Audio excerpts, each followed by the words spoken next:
is Captain Sheila Keller-Herberko with the Los Angeles County Fire Department. You're probably thinking, what does it take to fight a fire of this magnitude? This footprint is bigger than the city of Paris. When you put that in perspective, how much has burned? It takes about over 5,000 personnel. We've got 515 engines. We've got 66 dozers. We've got 115 camp crews, 44 helicopters, 60 water tenders. It's a massive operation and a massive amount of people here to do this. And if you look around base camp, you're gonna just see virtually a city. All of Zuma Beach parking lot, for those that are familiar with Zuma Beach, is full of trailers, buildings, or temporary facilities in order to facilitate this fire. After the initial stages of the fire kicking off, it takes a minute to get this mobile city out here, but once it's here, it's up and running, and we've got a ton of support to really put towards this fire to help bring it to a conclusion, especially after the wind events that are coming. It is a virtual city out here. We've got bunks, we've got tents, we've got places to go to fix your equipment if it's lost or broken, or if you run out of something. Again, tons of food, people are making sure we're very well fed. Now, firefighters can't fight this alone. We have a ton of support from other county agencies. We've got our ocean lifeguards, they're incredible with this. We have our Office of Emergency Management. We have all of our admin staff. We have just a huge outpouring of help and support from all the county agencies.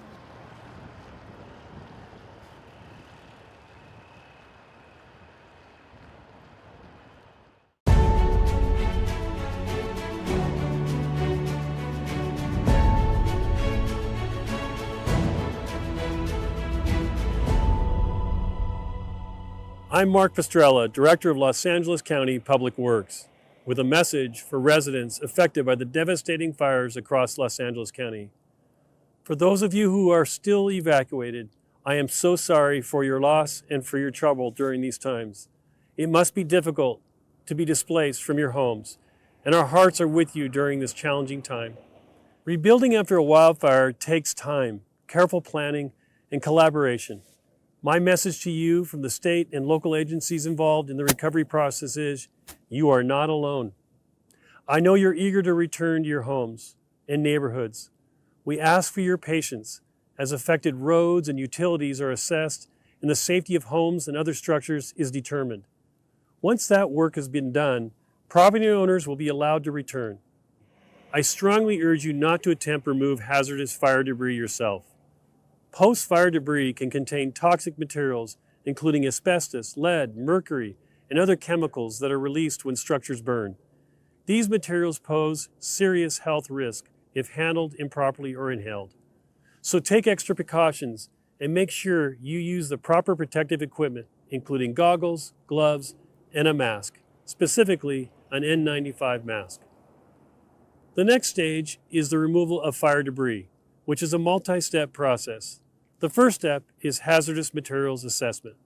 This process includes fire inspectors going property by property to provide the necessary clearances for safe removal of fire debris. It's a service provided at no cost to property owners and an essential step before actual debris removal begins. Step 2 is a safe debris removal. The county will launch a debris removal program to assist property owners in safely removing debris. Detailed information about this program will be available soon. After debris removal is complete, the rebuilding process can begin.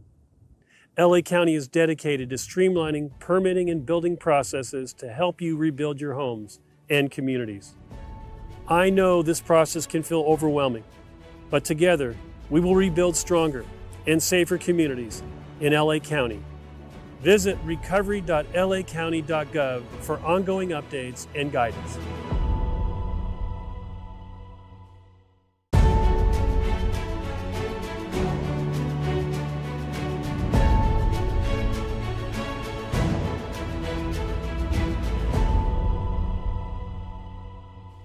Hello, my name is Laurel Robinson. I'm the Vice President of Learning and Engagement at the Natural History Museum of Los Angeles County. The Natural History Museum is proud to be a public resource, and we're fortunate to have space for respite and convening that we can offer for free to communities this week at both the Natural History Museum and the La Brea Tar Pits. We're also happy to be partnering with LA County Parks and Rec to support their youth care camps, offering free field trips to our museums, and also bringing our mobile museum program to park sites. We also have an extensive network of community partners who we're in communication with and assessing how we can best be supporting their efforts. For more information, please visit nhm.org and tarpits.org. Our social channels are regularly sharing updates on resources for the community. Our hearts are with you, and we can't wait to see you at the Natural History Museum.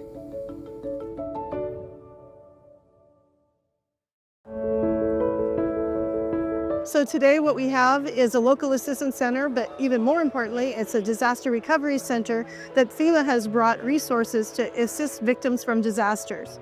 You can register with FEMA out in the front and follow up with the assistance that you might need. But once you come into this room, we have all the county agencies and all the state agencies that can help you access the services that you need. I have personnel here to help property owners whose property was damaged or destroyed by the fires.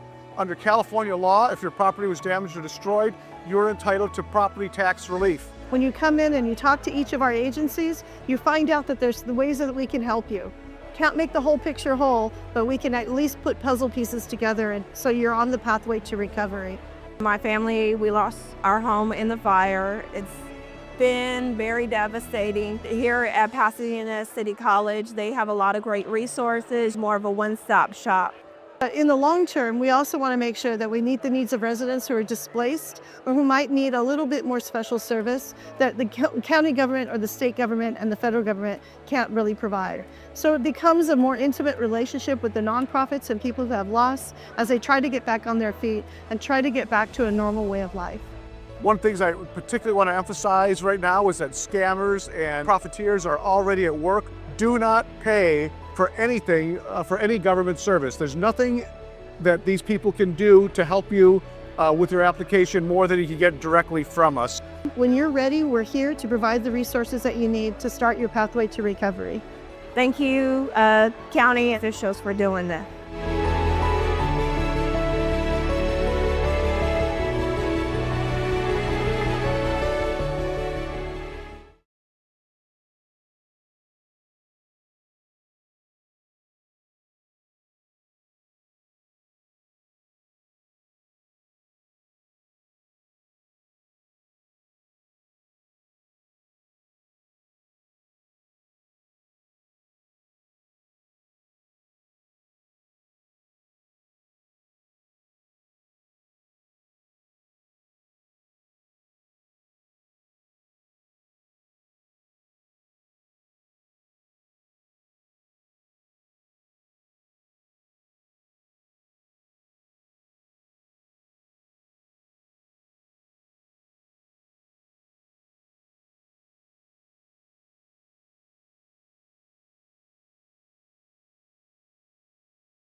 Good evening, everybody, and thank you so much for joining us for the Palisades Fire Community Meeting for January 15, 2025. My name is Thomas Schutz, Public Information for the Palisades Fire.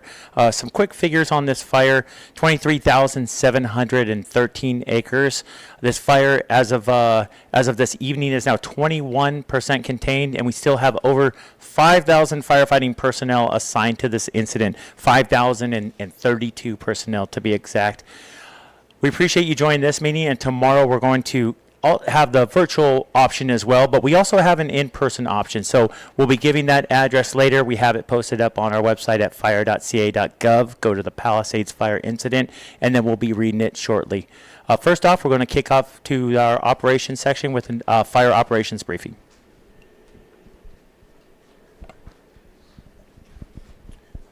Good evening, Christian Litz, Operations Section Chief here on the Palisades Fire. We are still using aircraft in the air and using infrared technology to go ahead and look for isolated heat sources that we can pinpoint and put ground resources directly to those sources to use hand tools, get support from engines, and then also copter drops if needed to mitigate any of those sources. And we're pushing closer from the edge of the line and getting deeper and deeper. So across Across the north side of the fire, where we're looking at Montanito, coming across to Fernwood, the community of Fernwood, into Topanga Oaks, and to the right of Sylvia Parks, and up on Dirt Mulholland Road. We still have resources out there securing the edge of the fire, improving the line that they put, and again, looking for those isolated heat sources, make sure that we limit any kind of possibility of any kind of escape.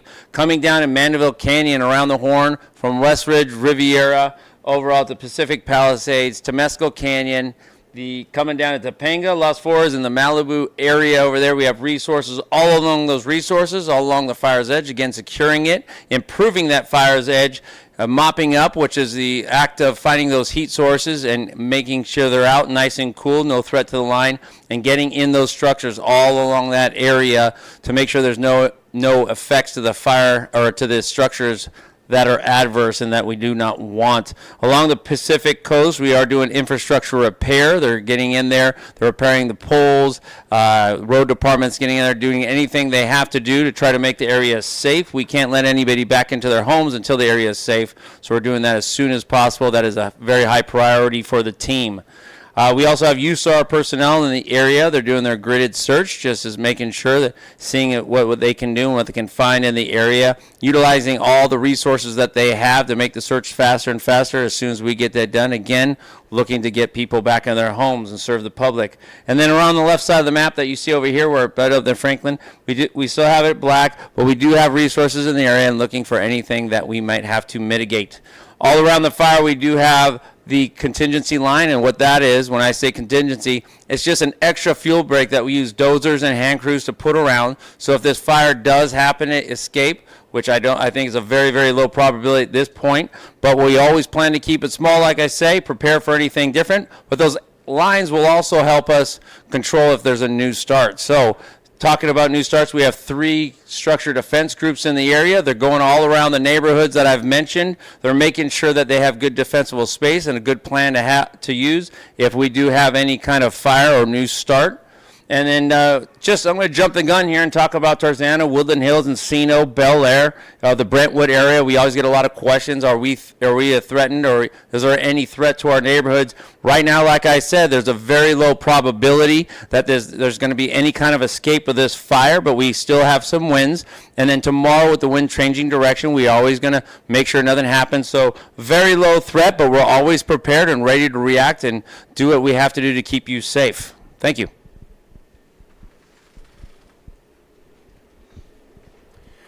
Next up, our incident meteorologist. All right, good evening, everybody. Rich Thompson, incident meteorologist with the National Weather Service assigned to the Palisades incident. I do have some good news this evening. The red flag warning is officially done. No more red flag warning in effect for the fire areas. That's a good thing.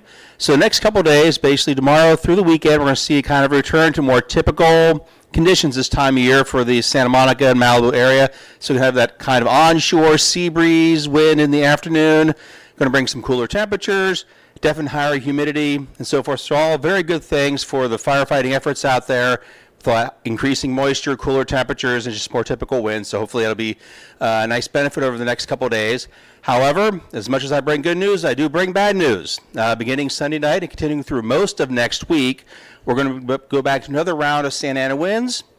Right now, our computer models are kind of still a bit all over the place in terms of the strength and timing and so forth, but there definitely is going to be an extended period of north to northeast winds across the fire area beginning Sunday night and continuing through about Wednesday or Thursday. Right now, I expect maybe the strongest winds might occur Monday night and Tuesday, with probably a moderate to maybe a potentially strong event across the area. But with those gusty Santa Ana winds, you're going to have also very low humidity. It's going to be actually much drier than it was this past event and so forth. It's going to be very dry out there, so it's definitely high likelihood of critical fire weather conditions developing sometime next week. But again, in the short term, no more red flag warning right now, and we have cooler temperatures and higher humidities for the weekend, so hopefully that'll help firefighters make some good headway.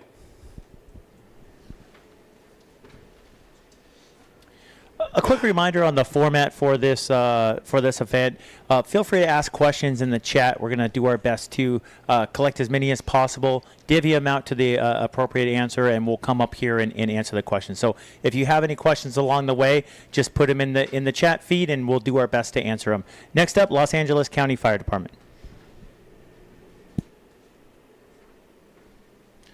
Good evening, Brian Martin, one of the deputy incident commanders here for Los Angeles County Fire Department. Just want to give a quick update. 33% of the residences in the impacted area have been inspected. Impacted residents may visit recovery.lacounty.gov for updates on those maps that are updated daily. Also, as a reminder, in residents in wildfire-prone areas, the public safety power shutdowns, I know they're frustrating at times, but as you can see, as reported by our incident meteorologist, we have more wind coming, and those are vitally important for us to not cause any wildfires by down power lines. Also, as previously communicated by operations in their overview, repopulation will not occur until it's entirely safe in those areas. We are working 24 hours a day. I assure you, public utilities have a extraordinary amount of people out here, and it is our top priority right now. Resources for residents impacted by wildfires are available at lacounty.gov/emergency. And then also, again, as our meteorologists reported, we have more wind coming, so we encourage all residents in wildfire danger areas to develop your wildfire action plan for Ready, Set, Go. Thank you. Next up, Los Angeles City Fire Department. Good evening, Joe Everett, Incident Commander representing Los Angeles City Fire Department, part of the Unified Command here at the Palisades incident. And it was sure nice to hear some good news from our weather expert talking about being out of the red flags. That's some of the best news I've heard since I've been here. Secondly, some of the news that our operations chief talked about the good work that we've done and the low probability of any new starts. Again, some excellent news. Good to hear. That being said, I do want you, to echo my partners from the county, I do want you to be wary that we do have a little bit of wind coming, and we do have to prepare for the upcoming event, or rather upcoming dry weather later in the week. But as we speak, some of the work that we're going to be able to do as a result of the good weather that we're having, we'll be able to continue our efforts. I'm going to concentrate mostly on the most impacted area, which is Pacific Palisades. Right now, we have our damage inspection teams up there, seeing what's going on, looking, digging through hot spots and seeing what the extent of the damage is. And there is a lot of work to be done. We have down power lines, we have gas, utilities, and things of that. So ultimately, what we're trying to do is make it safe for you to get back in there. Again, like the county fire department, top priority is to get you back in. We're working extremely hard to do that. Just on a side note, some of the firefighters have been out in the line for 8 days. I've seen them coming in and out of base camp, and they are beaten up and they are bruised, but they are still well engaged within the mission, doing everything they can do to help you. And I want to echo my support and their support, or their appreciation for your support, rather. And please keep doing what you're doing, and we'll keep doing what I'm doing, and we'll get through this. And again, just one more time, we're working extremely hard. We understand your concern, and to get you back into your homes.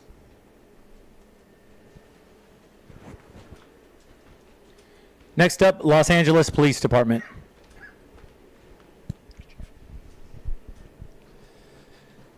Good evening, I'm Captain Morgan, the Incident Commander with Los Angeles Police Department here in the Unified Command.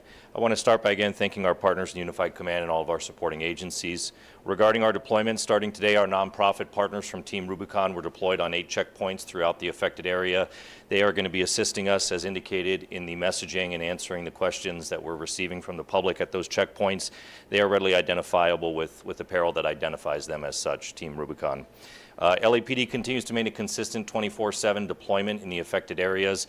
We also are in partnership with Los Angeles Airport Police, Port Police, Department of Transportation, and the National Guard, who have 500 soldiers assigned to the Palisade incident at this time. On the topic of missing persons, as of 6 p.m. this evening, I can report that we have a total of 36 reported missing. Of that 36, 28 have now been found safe, which is up from 20 last night. I'm very pleased to report that number. We have 4 remain unaccounted for, down from 13, also pleased to report. I do regret to inform that we have 4 confirmed deceased at this time. On the topic of arrests, we remain at 14 arrests. This has been unchanged in the last 24 hours, which I believe is a testament to the deployment of our police officers to effectively deter any criminal activity or anyone trying to get into the affected area. The curfew remains in effect, and I also believe that this is a testament to the community's respect for that curfew, allowing us to focus on our efforts and responsibilities within this area. The FEMA Disaster Recovery Center is now fully operational, located at 10850 West Pico Boulevard in West Los Angeles at the intersection of Pico and Westwood. Those hours are 0700 to 2100 hours, or 7 a.m. to 9 p.m. On the topic of animal services, our partners with Animal Services today continued their effort to support residents who are liking or requesting that their pets be checked on in any of the affected area. Additional personnel continue to be deployed to support this service, and I do have an updated phone number to provide if there are additional requests. That number is 213-270-8155. Again, I want to remind everyone of the curfew that does remain in effect. 6 p.m. to 6 a.m. We will maintain a zero tolerance policy enforcing this. And in closing, just want to reiterate that our department remains committed to the recovery and support for the community. That's the end of the report for LAPD. Thank you. Next up, Los Angeles County Sheriff's Department. Good evening, Captain Andrew Cruz, Incident Commander for the Sheriff's Department's Incident Management Team. Just to go over some numbers, we continue to be supported by the National Guard and the CHP. The Sheriff's Department is deploying over 100 sworn personnel to the Palisades fire. And as Captain Morgan mentioned, that the curfew is still in place for the safety of the public. Last night, the Sheriff's Department, our proactive deputies, detained an individual, ultimately arrested an individual who was impersonating a firefighter. He had a full turnout and had all the gear. And he was confirmed that he was not a firefighter, and thus he was arrested for impersonating a firefighter. That brings our total to 8 arrests for the Palisades fire. Let's see here. We also have our search and rescue, have continued their missions of grid searching properties, so that continues. I don't have the exact numbers of properties that they have searched. We understand that the residents are a little anxious to get back into their homes. However, the department continues our ongoing conversation with our unified partners with the eventual lifting of evacuation orders and the eventual repopulation of the area. Thank you. Next up, Los Angeles County Emergency Operations Center. Good evening, Katie Jang here on behalf of the Los Angeles County Emergency Operations Center and Coordinated Joint Information Center. As we continue on the road of recovery, we wanted to share some reminders that you may find useful during this recovery journey. Disaster recovery centers and local assistance centers are open from 9 a.m. to 8 p.m. to assist residents. Centers are open 7 days a week for the foreseeable future. The West Side Center, located at the UCLA Research Park, and the East Side Center, located at Pasadena City College Community Education Center, are one-stop shop centers where residents can find help navigating the recovery process. These centers offer resources for financial assistance, housing, funds for repair, and more to help individuals, families, and businesses. Information to help you prepare for recovery is available from federal, state, local, and nonprofit agencies. Visit recovery.lacounty.gov for location information and hours of operation. The county's emergency operations centers continue to be activated in support of response and recovery efforts. For updated information, visit recovery.lacounty.gov. Thank you to all who have heard our call for financial donations to our trusted partners who are supporting the important work on the ground in our communities. Your generosity is making an impact. We continue to recommend that financial donations is the best method to help those in need. As you choose to donate to your organization or cause of your choice, ensure that it is a trusted, verified organization with a proven record of service and accountability, such as the ENLA, the Emergency Network Los Angeles, the American Red Cross, the Salvation Army, and the California Community Foundation. Lastly, on behalf of the American Red Cross, we share this message. If you've been impacted by wildfires in Southern California, the American Red Cross is here to help you recover. The Red Cross is currently reaching out to wildfire survivors to discuss their eligibility for financial assistance. If you received a message or call from a Red Cross representative, please follow the steps outlined in that message or visit redcross.org/get-help to learn more. Please be aware of scams or people posing as Red Cross representatives. You will receive an invitation via email and text based on the contact information the Red Cross has for you. If you're unsure whether the Red Cross has reached out, please call 1-800-RED-CROSS or 1-800-733-2767. Assistance from the American Red Cross is not considered a duplication of benefits for insurance or a government agency. The Red Cross is only part of the solution to recovery, and we encourage people who were affected by the recent wildfires to apply for federal disaster assistance at disasterassistance.gov or by calling 1-800-621-3362. FEMA approval is not required to be eligible for Red Cross financial assistance. Thank you. Next up, City of Los Angeles Emergency Operations Center. Good evening. I'm Brandon Silverman, a captain with the Los Angeles City Fire Department, and I'm here on behalf of our Emergency Operations Center in downtown Los Angeles, or EOC. We have officials from every city department as well as representatives from supporting agencies and organizations under the same roof to help facilitate everyone's goal of responding to this disaster and getting through the recovery process together. As you've heard from our incident commanders, firefighting efforts on the fires continue, but fortunately great progress has been made, allowing us to begin focusing on the long and challenging process of recovery. Just as all of our partner agencies have stated, the City of Los Angeles will always be here to support you every step of the way. Some initial steps that can be taken immediately include visiting lacity.gov and clicking on the LA Wildfire Recovery Resources 2025 tab at the top of the screen for information and resources. You'll find assistance for individual families, property owners, businesses, and housing services. You can even start a damage assessment claim at this website. Additional resources are regularly being added, including contact information for those in need of assistance locating a pet within the evacuation area. Also, the Disaster Recovery Center within the City of Los Angeles is located at 10850 Pico Boulevard in West Los Angeles 90064. This is a one-stop information and resource center designed to assist residents and business owners with issues such as replacing lost vital records, birth certificates, death certificates, driver's licenses, social security documentation, and other documents. It also can help those who have experienced loss or damage to their homes and businesses with such tasks as applying for disaster relief loans. At the center, you also can be provided with referrals for mental health counseling and other services if needed. As of this evening, since opening at 1 p.m. yesterday, over 300 households have visited this disaster recovery center in the west side of LA. They will remain open 7 days a week from 9 a.m. to 8 p.m. and remain open as long as possible, as long as necessary, and we're talking weeks, not days, to provide services to all of those impacted by the Palisades wildfire. Again, more detailed information and links to all of these recovery services and resources and more, please visit lacity.gov.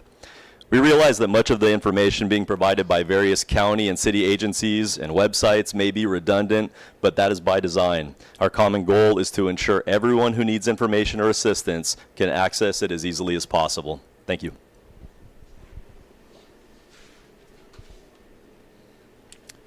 Okay, that concludes our formal presentation part. Before we jump into the Q&A, I did want to read out the address for tomorrow's event. So again, tomorrow we will have a virtual option just like tonight. The community meeting will be at 6:30, but we also have an in-person meeting for people who would like to join in person.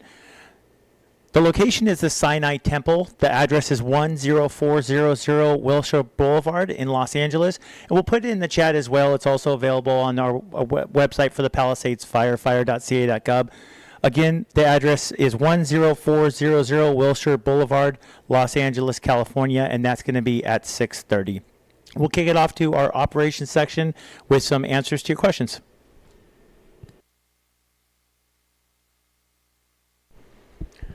All right, good evening. My name is Landon Hack, CAL FIRE Operations Section Chief for the Palisades.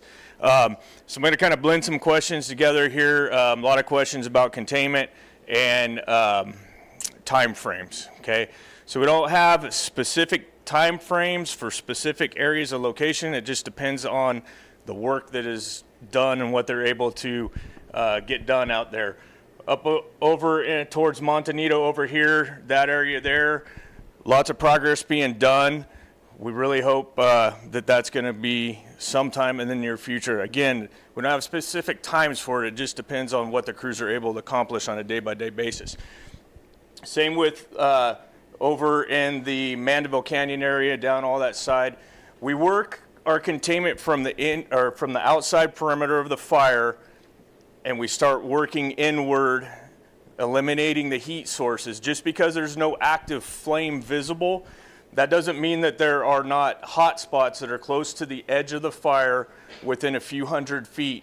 When we talk about fire weather, we talk about spotting potential and probability of ignition, right? And so when it's very dry out there, when it's windy, that distance increases. In some cases, in the last week, 2 weeks, and a little bit today, that potential can be anywhere from a quarter mile to a half a mile distance, right? So we're going very far into the black to make sure that there's no heat that's in there during this weather.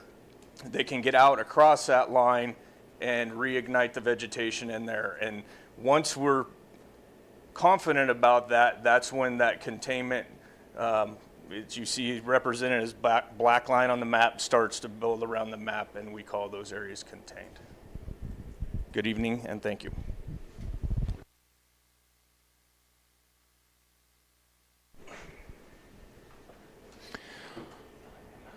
Okay, that concludes our question and answer section. A reminder that we have what's called a link tree in our bio on YouTube. So what that means is we're able to put a bunch of links to some great resources, our great unified cooperators, Red Cross. We have information about water quality, air quality. So jump on there. If you click that, it's going to give you a ton of information, a one-stop shop to really get the information you're looking for. Thank you so much for joining us tonight. We hope to see you again tomorrow at 6:30, either online again or in person at the Sinai Temple. Thank you.